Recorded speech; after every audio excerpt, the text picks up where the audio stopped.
अध्याय XXVI सभ्यता की ऊंचाई। एक और महीना बीतने के बाद वे एक चौड़ी नदी के मुहाने पर स्थित इमारतों के एक छोटे समूह के पास पहुंचे और वहां टार्ज़न ने कई नावें देखीं और बहुत से लोगों को देखकर वह जंगली जानवर की तरह भयभीत हो गया। धीरे धीरे वह अजीब आवाज़ों और सभ्यता के अजीब तरीकों का आदी हो गया, ताकि अब कोई यह न जान सके कि 2 महीने पहले बेदाग सफ़ेद बत्तखों में ये खूबसूरत फ्रांसीसी, जो उनमें से सबसे खुशमिजाज लोगों के साथ हंसता और बातें करता था, किसी अनजान शिकार पर झपटने के लिए आदिम जंगलों में नंगा घूम रहा था, जिसे वह कच्चा ही खाकर अपना जंगली पेट भरने वाला था। चाकू और कांटा, जिन्हें 1 महीने पहले इतनी घृणा से एक तरफ फेंक दिया गया था, अब टार्ज़न ने उसी उत्कृष्टता से उनका उपयोग किया जैसे कि पॉलिश किए गए डी अर्नोट ने किया था। वह इतना योग्य शिष्य था कि उस युवा फ्रांसीसी ने वानरों के टार्ज़न को शिष्टाचार और वाणी की शिष्टता के मामले में एक सुसंस्कृत सज्जन बनाने के लिए अथक परिश्रम किया था। ईश्वर ने आपको हृदय से सज्जन व्यक्ति बनाया है, मेरे मित्र, डी अर्नोट ने कहा था, परंतु हम चाहते हैं कि उनके कार्य बाह्य रूप से भी दिखें। जैसे ही वे छोटे बंदरगाह पर पहुंचे, डी अर्नोट ने अपनी सुरक्षा के बारे में अपनी सरकार को संदेश भेजा तथा 3 महीने की छुट्टी मांगी, जो उन्हें मंजूर कर ली गई। उन्होंने धन के लिए अपने बैंकरों को भी तार भेजा था तथा 1 महीने तक प्रतीक्षा करने के लिए बाध्य किया गया था, जिससे दोनों चिढ़ गए थे, क्योंकि वे खजाने की खोज के बाद टार्ज़न के जंगल में लौटने के लिए जहाज किराए पर लेने में असमर्थ थे। तटीय शहर में अपने प्रवास के दौरान मॉन्सियूर टार्ज़न श्वेतों और अश्वेतों दोनों के लिए आश्चर्य का विषय बन गया, क्योंकि कई ऐसी घटनाएं घटी जो टार्ज़न को मामूली सी लगीं। एक बार एक विशालकाय अश्वेत व्यक्ति शराब के नशे में पागल होकर पूरे शहर में आतंक मचाने लगा था, जब तक कि उसके बुरे भाग्य ने उसे उस स्थान पर नहीं पहुंचा दिया जहां काले बालों वाला फ्रांसीसी विशालकाय व्यक्ति होटल के बरामदे में लेटा हुआ था। चौड़ी सीढ़ियों पर चढ़कर, चाकू लहराते हुए, नीग्रो सीधे 4 आदमियों के समूह की ओर बढ़ा, जो एक मेज पर बैठे हुए अपरिहार्य एब्सिंथ पी रहे थे। चारों लोग घबराकर चिल्लाते हुए भाग गए और तभी काले आदमी ने टार्ज़न पर नजर डाली। दहाड़ते हुए उसने वानर मानव पर हमला कर दिया, जबकि आधे सैकड़ा लोग खिड़कियों और दरवाजों से झांककर ये देखने लगे कि विशालकाय अश्वेत द्वारा उस गरीब फ्रांसीसी की हत्या कैसे की जा रही है। टार्ज़न ने भीड़ का सामना लड़ाकू मुस्कान के साथ किया, जो युद्ध की खुशी में उसके होठों पर हमेशा आती थी।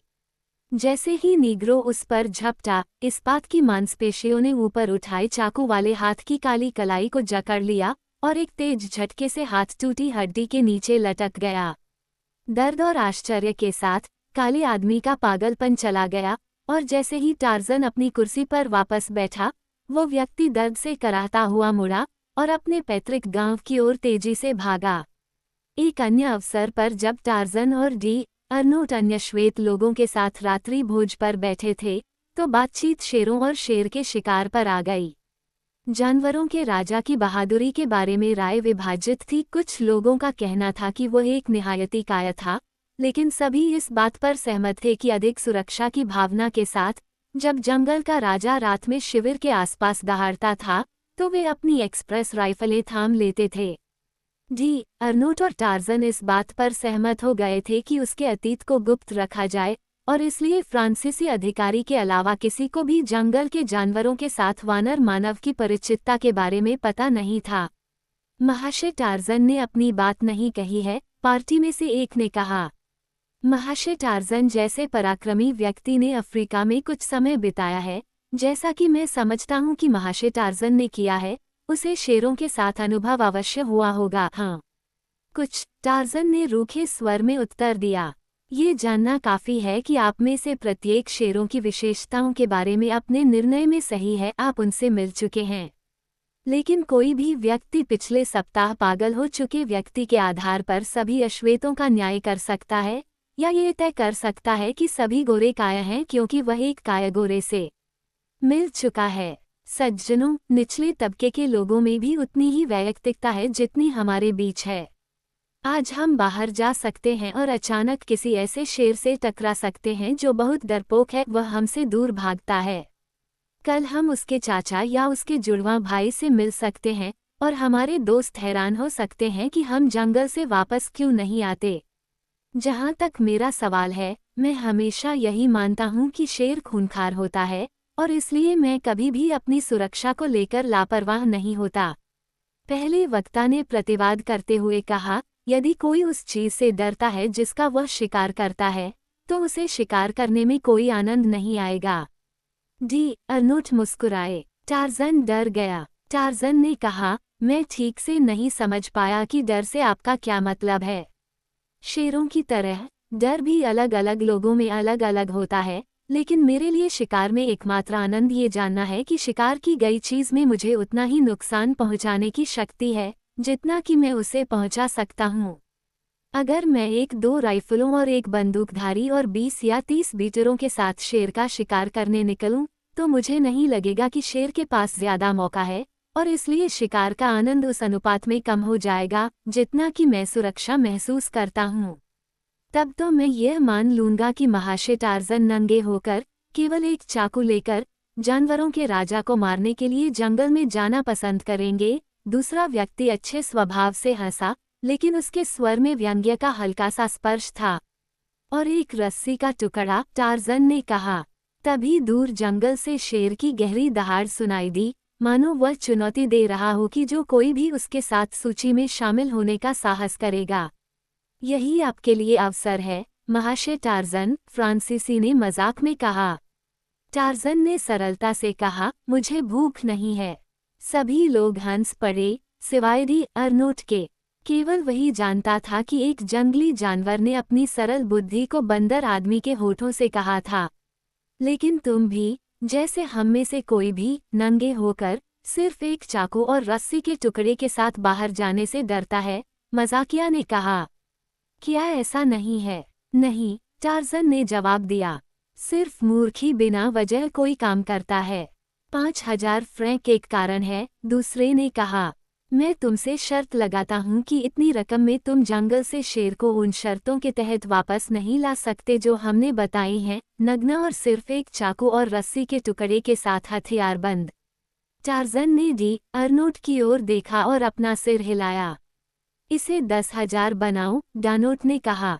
हो गया, दूसरे ने उत्तर दिया। टार्ज़न का उदय हुआ। मुझे अपने कपड़े बस्ती के किनारे पर छोड़ने होंगे, ताकि अगर मैं दिन के उजाले से पहले वापस नहीं आऊं तो मेरे पास सड़कों पर घूमने के लिए कुछ होगा। तुम अभी नहीं जा रहे हो? शर्त लगाने वाले ने कहा। रात को? क्यों नहीं? टार्ज़न ने पूछा। नुमा रात में बाहर घूमता है, उसे ढूंढना आसान होगा। नहीं, दूसरे ने कहा, मैं नहीं चाहता कि तुम्हारा खून मेरे हाथों पर लगे। अगर तुम दिन में बाहर जाओगे तो ये बहुत बड़ी मूर्खता होगी।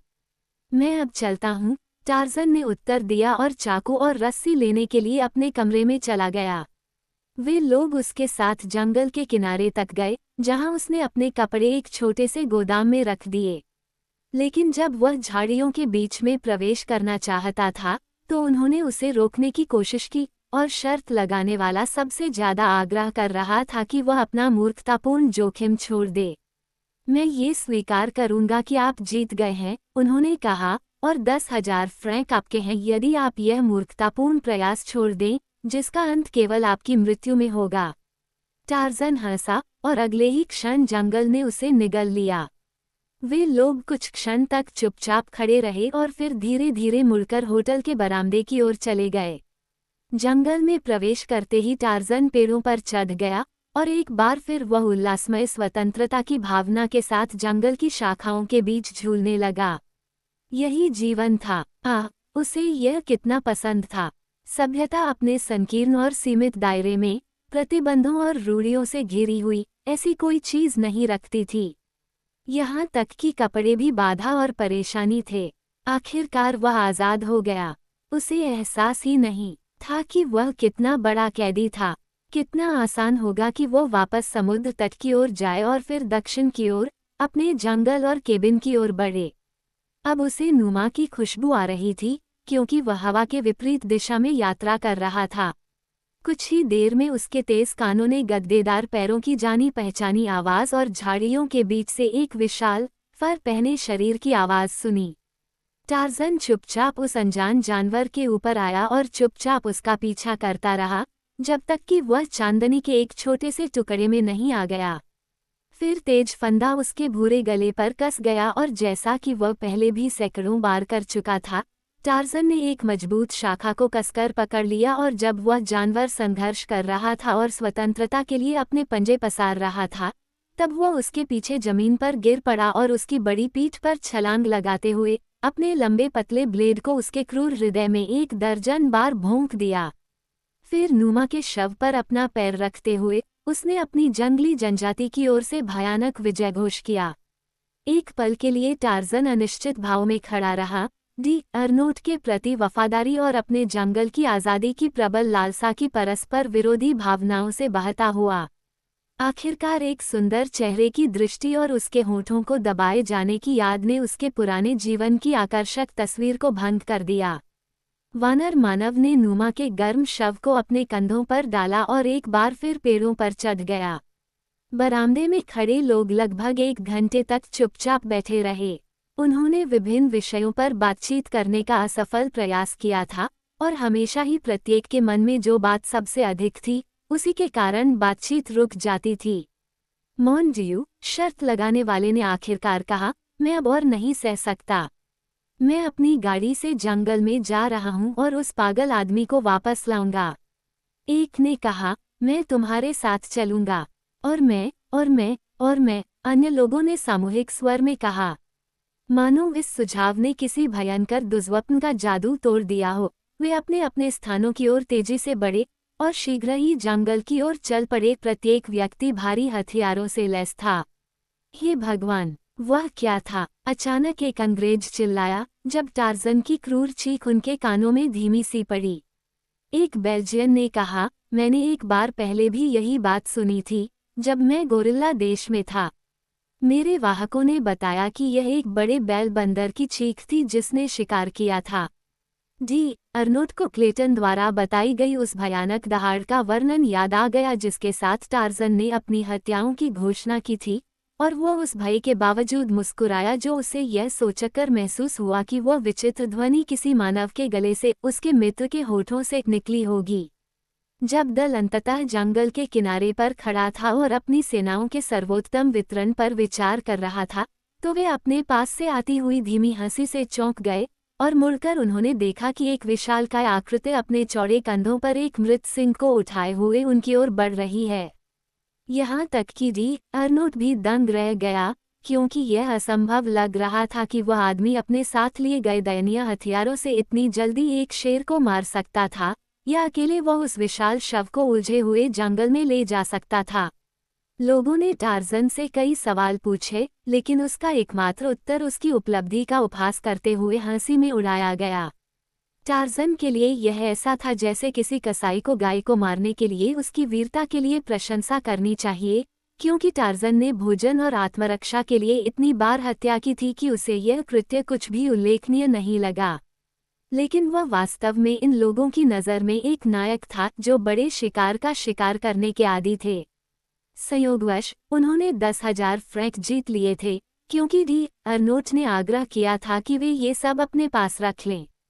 ये टार्ज़न के लिए एक बहुत ही महत्वपूर्ण वस्तु थी, जो अभी उस शक्ति को महसूस करना शुरू कर रहा था जो धातु और कागज़ के उन छोटे छोटे टुकड़ों से परे थी जो हमेशा हाथों में बदलती रहती थी जब मनुष्य सवारी करते थे, या खाते थे, या सोते थे, या कपड़े पहनते थे, या पीते थे, या काम करते थे, या खेलते थे, या खुद को बारिश या ठंड या धूप से बचाते थे। टार्ज़न को ये बात स्पष्ट हो गई थी कि बिना पैसे के तो मरना ही है।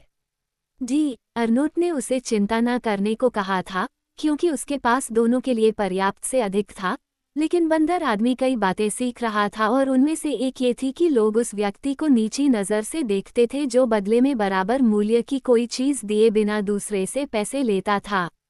शेर के शिकार की घटना के कुछ समय बाद डी अर्नोट टार्ज़न के स्थल आवरण वाले बंदरगाह तक की तटीय यात्रा के लिए एक प्राचीन टब किराए पर लेने में सफल हो गया। वह उन दोनों के लिए एक खुशी की सुबह थी जब छोटे जहाज ने लंगर उठाया और खुले समुद्र की ओर चल पड़ा।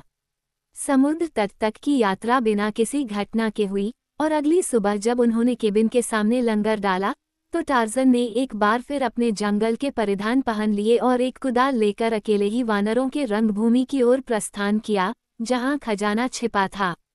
अगले दिन देर शाम वह वापस लौटा। उसने बड़ा संदूक अपने कंधे पर रखा और सूर्योदय के समय छोटा जहाज बंदरगाह के मुहाने से होकर उत्तर की ओर अपनी यात्रा पर निकल पड़ा। 3 सप्ताह बाद टार्ज़न और डी अर्नोट लियों जाने वाले एक फ्रांसीसी स्टीमर पर सवार हुए और उस शहर में कुछ दिन रहने के बाद डी अर्नोट टार्ज़न को लेकर पेरिस चले गए। वानर पुरुष अमेरिका जाने के लिए उत्सुक था, लेकिन डी अर्नोट ने इस बात पर जोर दिया कि उसे पहले उसके साथ पेरिस जाना होगा और न ही उसने उस तात्कालिक आवश्यकता के बारे में कुछ बताया जिस पर उसने अपनी मांग आधारित की थी। उनके आगमन के बाद डी अर्नोट ने जो पहला काम किया वह था पुलिस विभाग के एक उच्च अधिकारी, जो उनका पुराना मित्र था, से मिलने का प्रबंध करना तथा टार्ज़न को अपने साथ ले जाना। डी अर्नोट ने कुशलतापूर्वक बातचीत को एक बिंदु से दूसरे बिंदु तक आगे बढ़ाया, जब तक कि पुलिसकर्मी ने दिलचस्पी रखने वाले टार्ज़न को अपराधियों को पकड़ने और पहचानने के लिए प्रचलित कई तरीकों के बारे में नहीं समझा दिया। टार्ज़न के लिए इस आकर्षक विज्ञान में उंगलियों के निशानों की भूमिका भी कम दिलचस्प नहीं थी। टार्ज़न ने पूछा, लेकिन इन छापों का क्या मूल्य है, जब कुछ वर्षों के बाद पुरानी उंगलियों के घिस जाने और नई उंगलियों के उगने के कारण उंगलियों की रेखाएं पूरी तरह बदल जाती हैं? अधिकारी ने जवाब दिया, रेखाएं कभी नहीं बदलती। बचपन से बुढ़ापे तक व्यक्ति के अंगुलियों के निशान सिर्फ आकार में बदलते हैं, सिवाय चोट लगने के जो लूप और कुंडलियों में बदलाव करते हैं। लेकिन अगर दोनों हाथों के अंगूठे और 4 अंगुलियों के निशान लिए गए हैं तो पहचान छिपाने के लिए पूरी तरह से निशान खो देने चाहिए। यह अद्भुत है, डी अर्नोट ने कहा। मुझे आश्चर्य है कि मेरी उंगलियों की रेखाएं किससे मिलती जुलती होंगी। हम जल्द ही देख सकेंगे, पुलिस अधिकारी ने उत्तर दिया और घंटी बजाकर उसने एक सहायक को बुलाया, जिसे उसने कुछ निर्देश जारी किए। वो व्यक्ति कमरे से बाहर चला गया, लेकिन कुछ ही देर में एक छोटा लकड़ी का बक्सा लेकर वापस आया, जिसे उसने अपने वरिष्ठ अधिकारी की मेज पर रख दिया। अब अधिकारी ने कहा, 1 सेकंड में आपके फिंगरप्रिंट मिल जाएंगे। उन्होंने उस छोटे से केस से कांच की प्लेट का एक वर्ग, मोटी स्याही की एक छोटी ट्यूब, एक रबर रोलर तथा कुछ बर्फ जैसे सफ़ेद कार्ड निकाले। कांच पर स्याही की एक बूंद निचोड़ते हुए उन्होंने इसे रबर रोलर से तब तक आगे पीछे फैलाया जब तक कि कांच की पूरी सतह स्याही की एक बहुत पतली और एक समान परत से संतुष्ट नहीं हो गई। अपने दाहिने हाथ की 4 उंगलियों को इस तरह से गिलास पर रखें, उसने डी अर्नोट से कहा।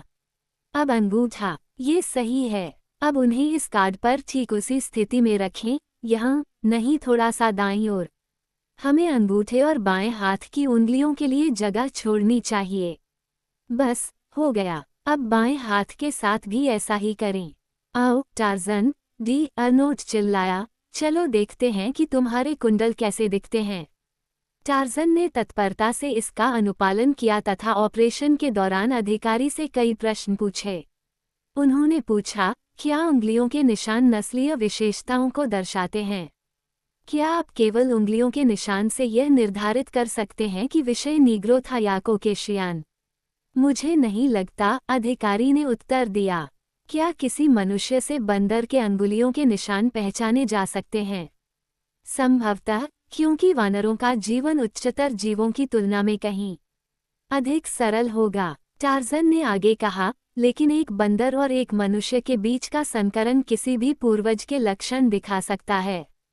हाँ, मुझे लगता है कि ऐसा हो सकता है, अधिकारी ने जवाब दिया, लेकिन विज्ञान ने इतनी प्रगति नहीं की है कि ऐसे मामलों में उसे सटीक बनाया जा सके। मुझे व्यक्तियों के बीच अंतर करने से ज़्यादा इसके निष्कर्षों पर भरोसा करना पसंद नहीं है। ये बात पक्की है, दुनिया में पैदा हुए 2 लोगों के सभी अंगुलियों पर शायद कभी एक जैसी रेखाएं नहीं रही होंगी।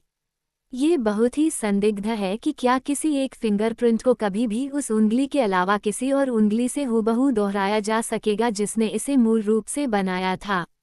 क्या तुलना के लिए अधिक समय या श्रम की आवश्यकता होती है?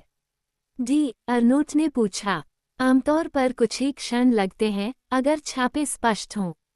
डी अर्नोट ने अपनी जेब से एक छोटी सी काली किताब निकाली और उसके पन्ने पलटने शुरू कर दिए। टार्ज़न ने आश्चर्य से किताब को देखा। डी अर्नोट को उसकी किताब कैसे मिली? कुछ देर बाद डी अर्नोट एक पृष्ठ पर रुके जिस पर 5 छोटे छोटे धब्बे थे। उसने खुली किताब पुलिसकर्मी को सौंप दी। क्या ये निशान मेरे या मॉन्सियूर टार्ज़न के जैसे हैं, या आप कह सकते हैं कि ये दोनों के समान हैं? अधिकारी ने अपनी मेज से एक शक्तिशाली गिलास निकाला और तीनों नमूनों की सावधानीपूर्वक जांच की, इस बीच एक कागज पर नोटिंग करता रहा।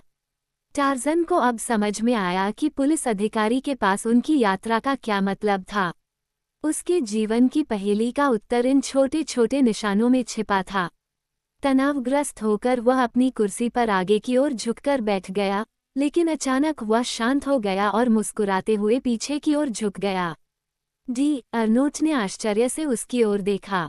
टार्ज़न ने कड़वाहट से कहा, आप भूल गए कि जिस बच्चे ने उन उंगलियों के निशान बनाए थे, उसका शव 20 साल तक उसके पिता के केबिन में पड़ा रहा और मैंने अपनी पूरी जिंदगी उसे वहीं पड़ा देखा है। पुलिसकर्मी आश्चर्य से ऊपर देखने लगा।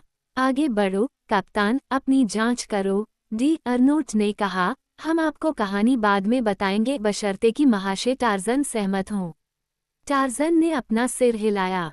लेकिन तुम पागल हो, मेरे प्यारे डानोट, उसने जोर देकर कहा। वे छोटी उंगलियां अफ्रीका के पश्चिमी तट पर दफन हैं। मुझे नहीं मालूम, टार्ज़न, डी अर्नोट ने जवाब दिया। ये संभव है, लेकिन अगर तुम जॉन क्लेटन के बेटे नहीं हो तो भगवान के नाम पर तुम उस भगवान के त्यागे हुए जंगल में कैसे आए, जहां जॉन क्लेटन के अलावा किसी और गोरे आदमी ने कभी पैर नहीं रखा था? तुम भूल गए काला, टार्ज़न ने कहा। मैं तो उस पर विचार भी नहीं करता, डी अर्नोट ने उत्तर दिया। बातचीत करते हुए वे दोस्त बुलेवार्ड की ओर देखने वाली चौड़ी खिड़की के पास चले गए। कुछ देर तक वे वहां खड़े होकर नीचे की ओर मौजूद भीड़ को देखते रहे। हर कोई अपने अपने विचारों में डूबा हुआ था। उंगलियों के निशानों की तुलना करने में कुछ समय लगता है, डी अर्नोट ने पुलिस अधिकारी की ओर देखते हुए सोचा। उसे आश्चर्य हुआ जब उसने देखा कि अधिकारी अपनी कुर्सी पर पीछे झुककर जल्दी जल्दी छोटी काली डायरी की विषय वस्तु को देख रहा था। डी अर्नोट खांसने लगा। पुलिस वाले ने ऊपर देखा और उसकी नज़र को पकड़ते हुए चुप रहने की चेतावनी देने के लिए अपनी उंगली उठाई। डी अर्नोट खिड़की की ओर मुड़ा और कुछ ही देर में पुलिस वाला बोला। उन्होंने कहा, सज्जनों। दोनों उसकी ओर मुड़े। स्पष्ट रूप से बहुत कुछ दांव पर लगा है जो इस तुलना की पूर्ण सत्यता पर अधिक या कम हद तक निर्भर करता है। इसलिए मैं आपसे अनुरोध करता हूं कि आप हमारे विशेषज्ञ महाशय डेस्क्वेर्क के लौटने तक पूरा मामला मेरे हाथों में छोड़ दें। ये कुछ ही दिनों की बात होगी। मुझे उम्मीद थी कि मैं तुरंत जान जाऊंगा, डी अर्नोट ने कहा। महाशय टार्ज़न कल अमेरिका के लिए रवाना होंगे। मैं वादा करता हूं कि आप 2 सप्ताह के भीतर उसे रिपोर्ट भेज सकते हैं, अधिकारी ने जवाब दिया, लेकिन वह क्या होगी, यह मैं नहीं बता सकता। फिर भी समानताएं हैं, खैर, हमें इसे मॉन्सियूर डेस्क्वेर्क के लिए हल करना छोड़ देना चाहिए।